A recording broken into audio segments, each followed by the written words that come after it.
Blogging শুরু করার জন্য বিনিয়োগ কম লাগলেও পরিশ্রম আপনাকে একটু বেশিই করতে হবে, কেননা আপনি যত বেশি সময় ও শ্রম দিবেন আপনি তত বেশি উন্নতির দিকে এগিয়ে যাবেন। তবে আপনার ব্লগ নির্বাচনের ক্ষেত্রে সতর্কতা অবলম্বন করতে হবে, কেননা যদি আপনি সঠিক ব্লগ টপিক নির্বাচন না করেন তাহলে পাঠক আপনার ব্লগ পড়ার ক্ষেত্রে আগ্রহ হারিয়ে ফেলবে।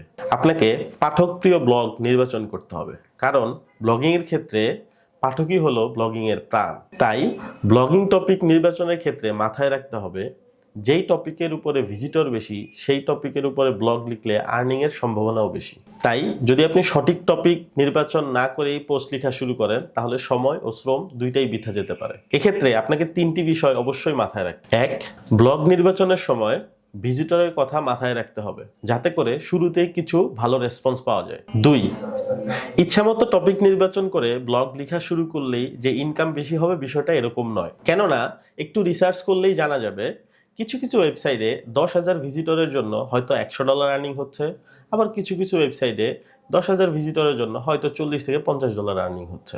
এখানে একই ভিজিটরের ক্ষেত্রে আলাদা আলাদা আর্নিং হচ্ছে। এর কারণ হলো অ্যাডসেন্স অ্যাপ্রুভ হওয়ার পর গুগল ওই টপিকের উপর নির্ভর করে অ্যাড শো করে। কিছু অ্যাডে ক্লিক বেশি পড়ে, ওগুলোতে বেশি আর্নিং হয়, কিছু অ্যাডে ক্লিক কম পড়ে, ওগুলোতে হয়তো কম আর্নিং হয়। 3, আপনি যে টপিকটি নির্বাচন করছেন সেই টপিকের কি পরিমাণ মানুষ সার্চ করছে বা এর সার্চ ভলিউম কেমন।